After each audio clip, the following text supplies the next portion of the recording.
1,600 miles, 9 days of crazy Scottish April weather, one Triumph Bonneville T120. This is exactly what I packed to survive camping the North Coast 500. What saved my trip, the gear that absolutely failed me, and what was a complete waste of time. So this is me wearing pretty much everything that I wore for my journey around pretty much most of the UK. This is the bike setup, almost exactly as I had it set up for the trip. It's a Triumph Bonneville T120. It's got the Lomo panniers either side, which are 30 litres each, which gives you about 60 litres.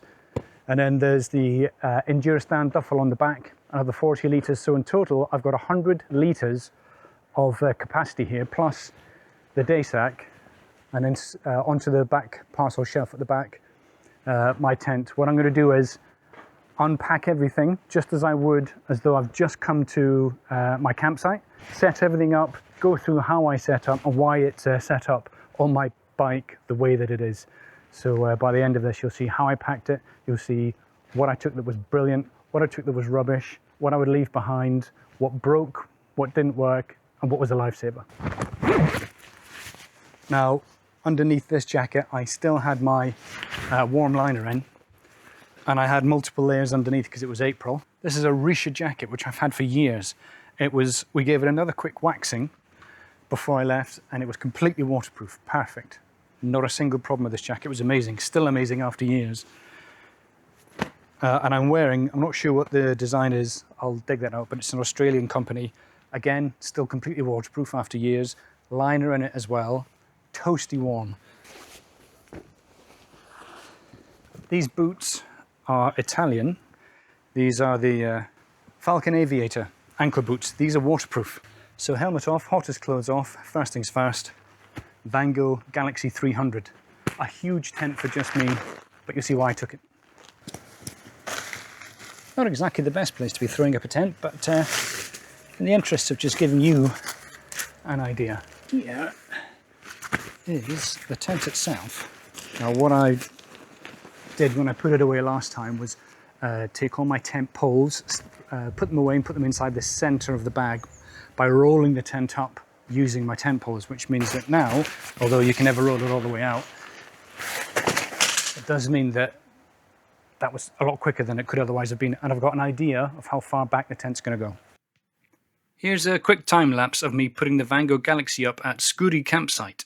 It's basically a 3-pole tunnel tent with a front vestibule that you can almost stand up in.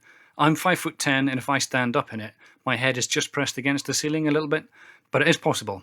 There's also enough space in that vestibule for 2 chairs, a table, plus all your kit, so it's perfect for 2 of you on a trip.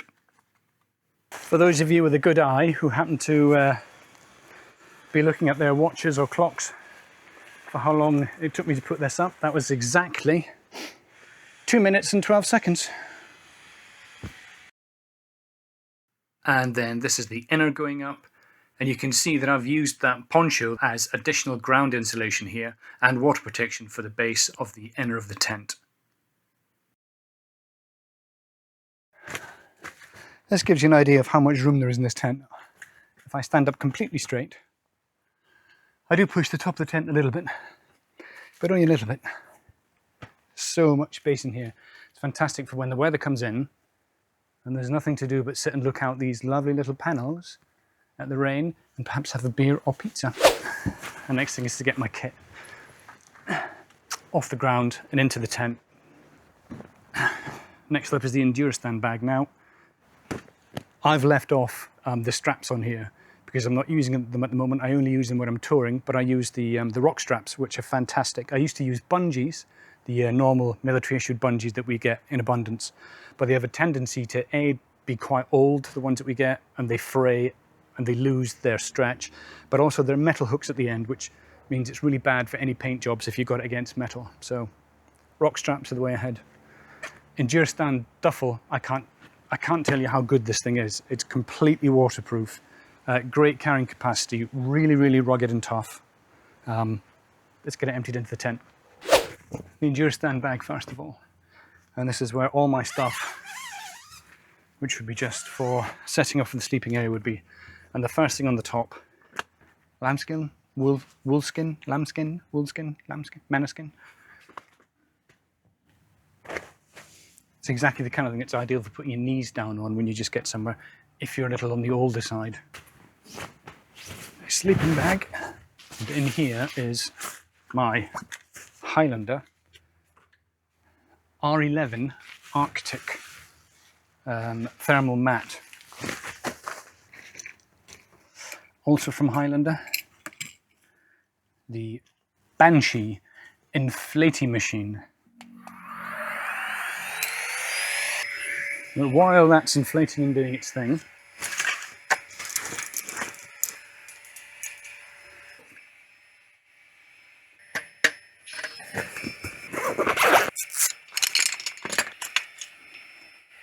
I like to call this the blinding chair. Yes.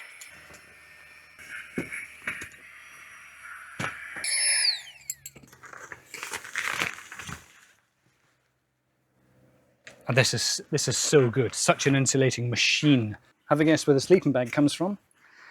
Absolutely right, Highlander yet again.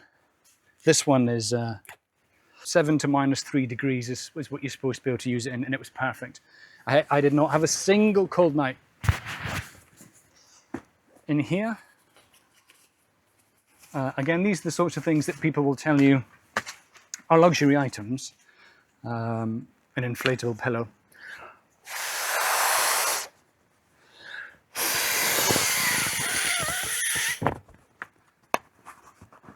That's that done. You don't need an inflator for that. I'll be your inflator. This is a lantern. USB charged, battery powered.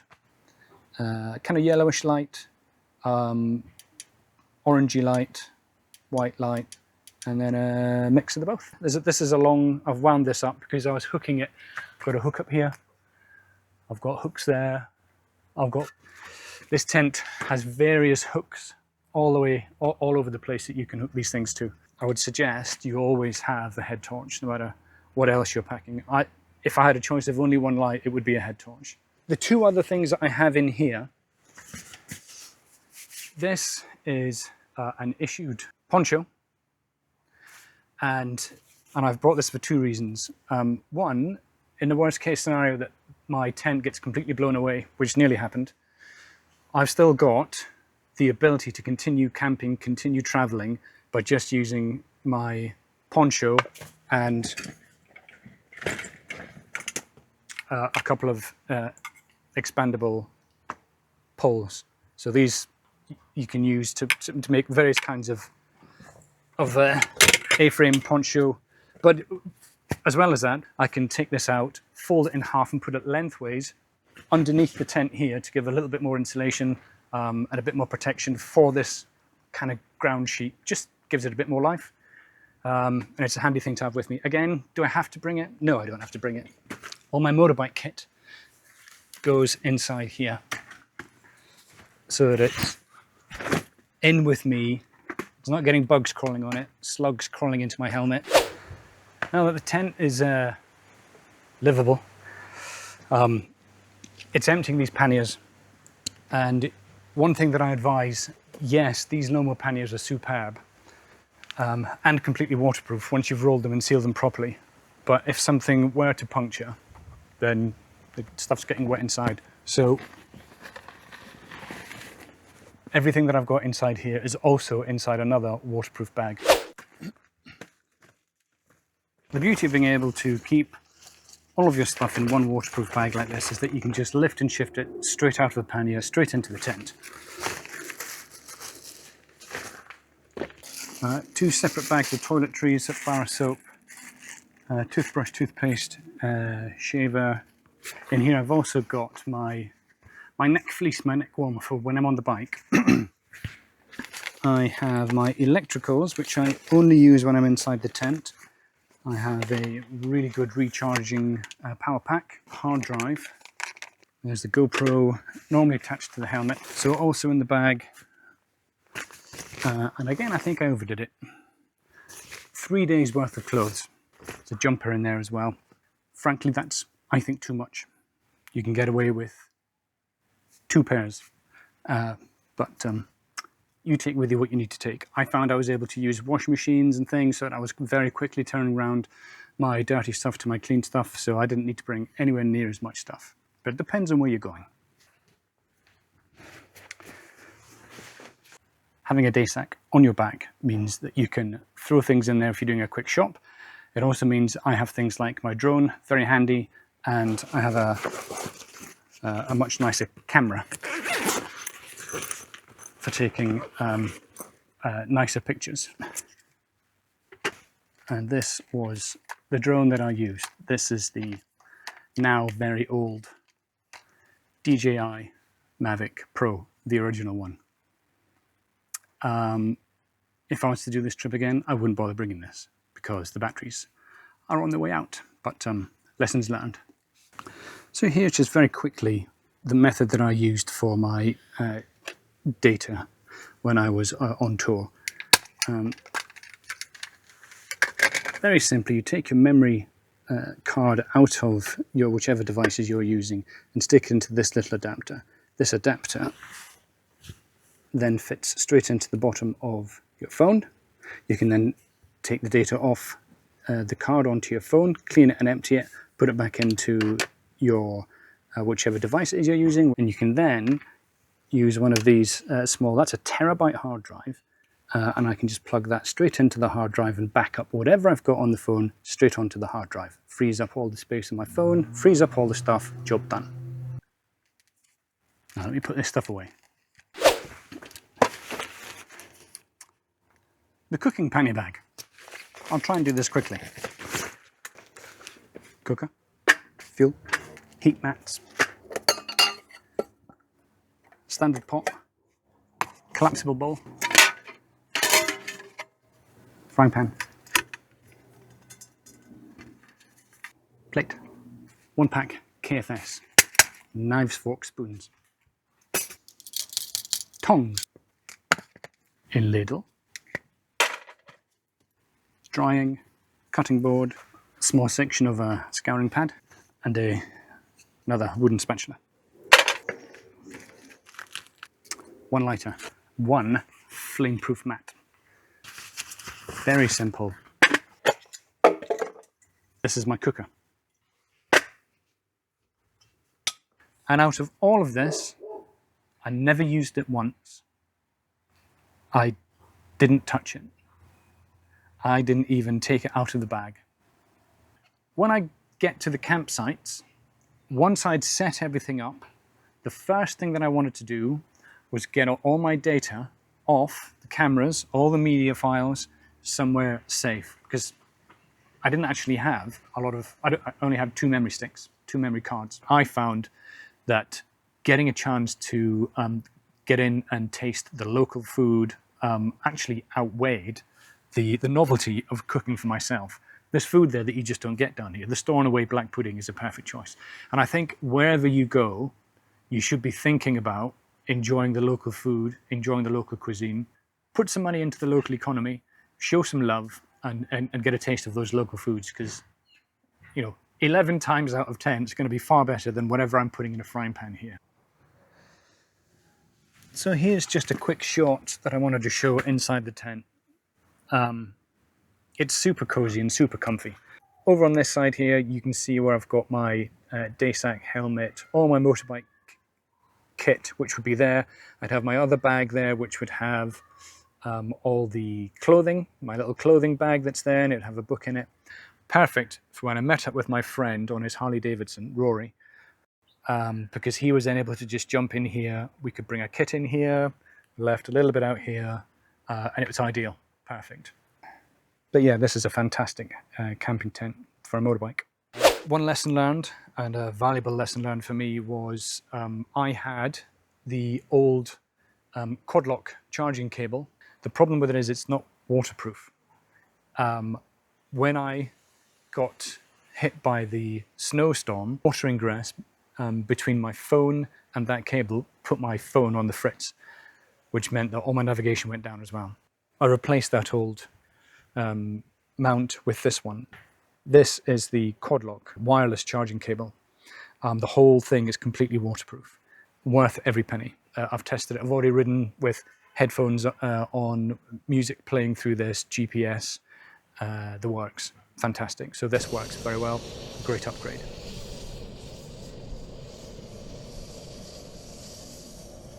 So there is one other, I wouldn't call it an elephant in the room, but there is one other major fail that I had kit-wise. I always will have a small printed off set of directions, and I had one set of directions printed off for every single day. This is them in a waterproof bag, and it's got all the, you know, comes M80 at about 80 miles, M9 at 95 miles. So I'm zeroing my mile counter every day, and I have a rough idea that at 80 miles, I'm looking for the turnoff from or onto the junction. It's a backup for when my navigation fails, like it did under the bridge when I got hit by the snow. This was on my tank bag. There is no tank bag here. Pretty much the first stop that I did on the way down on the motorway into a petrol station. So I had a long waffly speech here about what happened to the tank bag, but the short story is it got petrol poured all over it and it went in the bin. It's as simple as that. I had a minor fueling accident and paid the price. It was an old tank bag. I'd had the use out of it. It was slipping off the tank anyway, and it ended up reeking of petrol in the tent, so it went in the bin. Please, if you've got any good recommendations for a tank bag that'll fit a Bonneville T120, please let me know in the comments.